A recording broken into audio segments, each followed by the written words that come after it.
বন্ধুরা, ডিএ মামলা নিয়ে দুর্দান্ত খবর হাজির করব আজকে আপনাদের সামনে। ডিএ মামলায় চেকমেট করতে চাইছে, কিস্তি মাত করতে চাইছে। আর এই চেক কি সামলাতে পারবে রাজ্য সরকার? মূলত ডিএ মামলা নিয়ে যে পরিকল্পনা, এই পরিকল্পনায় বেশ চাপে পড়তে পারে রাজ্য সরকার। আগামী 7 জানুয়ারি দেশের মহামান্য সুপ্রিম কোর্টে ডিএ মামলার শুনানি রয়েছে। আর সেই শুনানিতে একেবারে সাফল্য আনার জন্য সমস্ত প্রস্তুতি সেরে ফেলছেন ডিএ মামলায় অন্যতম ডিএ আন্দোলনকারী সংগ্রামী যৌথ মঞ্চের নেতা, উস্তি শিক্ষক সংগঠনের নেতা ভাস্কর ঘোষ। উনি জানিয়েছেন সম্প্রতি যে এই মামলায় তাদের পক্ষ থেকে সম্পূর্ণ উদ্যমে আইনি লড়াইয়ে সামিল হওয়ার জন্য তোড়জোড় চলছে। এবং তিনি উল্লেখ করেন যে ডিএ মামলায় আমাদের সংগঠন সব থেকে দক্ষ আইনজীবীদের একটি দল নিয়ে প্রস্তুতি নিচ্ছেন। নিঃসন্দেহে এটা অত্যন্ত সুখের খবর। আগামী 7 জানুয়ারি সুপ্রিম কোর্টে এই মামলার শুনানি হওয়ার কথা। বন্ধুরা, ডিএ নিয়ে পুরো আপডেট আপনাদেরকে দিয়েই যাচ্ছি। আমি শিবরাম সরকার, নিমিত্রা দর্শন। আপনারা একাধিক কমেন্ট করেন, সমস্ত কমেন্ট আমি পড়ি, যখন যেরকম রিপোর্ট পাই আপনাদের সামনে তুলে ধরি। আজকের এই যে রিপোর্ট, ডিএ মামলায় একেবারে চেকমেট করতে চাইছে আন্দোলনকারীরা, সেটা মূলত এই ডিএ মামলা পঞ্চম বেতন কমিশনের আওতায় থাকা বকেয়া ডিএ পরিশোধের জন্য সংগ্রামী যৌথ মঞ্চের তরফে সুপ্রিম কোর্টে আবেদন জানানো হবে কিনা তা এখনো স্পষ্ট নয়। তবে সংগঠনের পক্ষ থেকে বিষয়টি নিয়ে জোরালো প্রস্তুতি চলছে উস্তি শিক্ষক সংগঠনের পক্ষ থেকে। ডিএ মামলার সূত্রপাত হয়েছিল সেই 2016 সালে। শুরুতে স্টেট অ্যাডমিনিস্ট্রেটিভ ট্রাইব্যুনাল স্যাট থেকে কলকাতা হাইকোর্ট এবং বর্তমানে সুপ্রিম কোর্টে এই মামলা পৌঁছেছে বন্ধুরা। এরপর 2022 সালের ডিসেম্বরে রাজ্য সরকার সুপ্রিম কোর্টে একটি স্পেশাল লিভ দাখিল করেছিল, স্পেশাল পিটিশন এসএলপি। তার আগে কলকাতা হাইকোর্ট রায় দিয়েছিল যে সমস্ত বকেয়া ডিএ 3 মাসের মধ্যে পরিশোধ করতে হবে। তবে রাজ্য সরকার সেই রায়কে চ্যালেঞ্জ করে সুপ্রিম কোর্টে গেছে, শুধু ডিএ যাতে দেরি করে দিতে হয় সেই জন্য। তবে ডিএ মামলার বর্তমান যে পরিস্থিতি, রাজ্য সরকারি কর্মচারীরা 6ষ্ঠ বেতন কমিশনের আওতায় মহার্ঘ ভাতা পাচ্ছেন। এর আগে 2024 সালে একবার জানুয়ারিতে আর একবার এপ্রিলে 4 করে 8% দিয়ে ঘোষণা করেছে। পঞ্চম বেতন কমিশনের আওতায় বকেয়া ডিএ নিয়ে আইনি জট কাটেনি। সেই আইনি জট কাটবে 7 জানুয়ারি, এটা আশা করা যায়। আর সেই আইনি জট কাটার জন্য একদল দক্ষ আইনজীবী নিয়ে প্রস্তুতি শুরু করেছে সংগ্রামী যৌথ মঞ্চের নেতা ভাস্কর ঘোষ। অবশ্যই বন্ধুরা, ভাস্কর ঘোষের অবদান শিক্ষক সংগঠনের, আমরা যতগুলো শিক্ষক সংগঠন দেখেছি,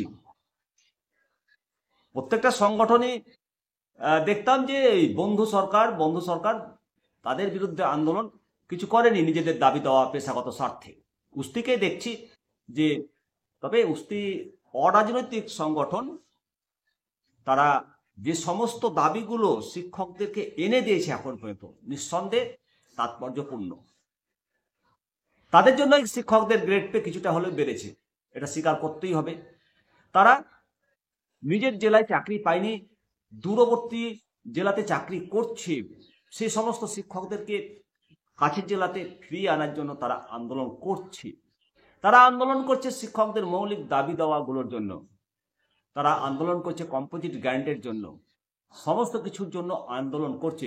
বন্ধুরা, আরো যে সমস্ত শিক্ষক সংগঠন রয়েছে তাদেরকে কিন্তু সেরকম আন্দোলন করে আমরা দেখতে পাই না। তবে সবাই মিলে যদি, সমস্ত শিক্ষক সংগঠন যদি নিজেদের দাবি দেওয়াগুলো পেশ করে, তাহলে সরকার সেই দাবিগুলো সহজেই মেটানোর চেষ্টা করবে। উস্তি শিক্ষক সংগঠন অবশ্যই প্রাথমিক শিক্ষকের প্রধান শিক্ষক পদে যারা কর্মরত তাদের সমস্যার সমাধানটা যাতে হয় সেজন্য উস্তি শিক্ষক সংগঠনকে অনুরোধ করব যে প্রধান শিক্ষকরা বর্তমানে কোনো ইনক্রিমেন্ট ছাড়া মাত্র 400 টাকাতে তারা প্রধান শিক্ষকের দায়িত্ব সামলাচ্ছেন। এর আগে তো প্রধান শিক্ষকরা ইনক্রিমেন্ট পেতেন। এই বিষয়টি শিক্ষা দপ্তরের কাছে তথা রাজ্য সরকারের কাছে যুক্তিযোগ্যভাবে পেশ করার জন্য আবেদন করছি বন্ধুরা। অবশ্যই আপনারা মতামত দেবেন। আপনাদের সঙ্গে আমি শিবরাম সরকার, নিমতিরা দর্শন। ডিএ সংক্রান্ত, শিক্ষা সংক্রান্ত বিভিন্ন আপডেট নিয়ে আপনাদের সামনে একাধিক প্রতিবেদন রেখে চলেছি। কেমন লাগে আমার প্রতিবেদন অবশ্যই আপনারা কমেন্ট করবেন। নানামুনি নানামত, অনেকে অনেকভাবে কমেন্ট করেন, সমস্ত কমেন্টই আমি পড়ি। প্রত্যেকটা দর্শক আমার কাছে ঈশ্বর সমতুল্য। প্রিয় দর্শক, অবশ্যই আপনারা চ্যানেলটাকে সাবস্ক্রাইব করবেন, আপনাদের মতামত জানাবেন, লাইক করবেন, শেয়ার করবেন। ডিএ সংক্রান্ত পরবর্তী আপডেট নিয়ে আবার হাজির হব। আপনারা প্রত্যেকটি প্রতিবেদনে আপনাদের মতামত জানাবেন। আর সকলকে বলবো কমেন্ট সেকশনে অবশ্যই উস্তি শিক্ষক সংগঠন জিন্দাবাদ এই কমেন্টটা করুন না। প্রত্যেকেই বিভিন্ন শিক্ষক সংগঠনের সঙ্গে জড়িত। আমি নিজেও উস্তি শিক্ষক সংগঠনের কোনো সদস্য নই।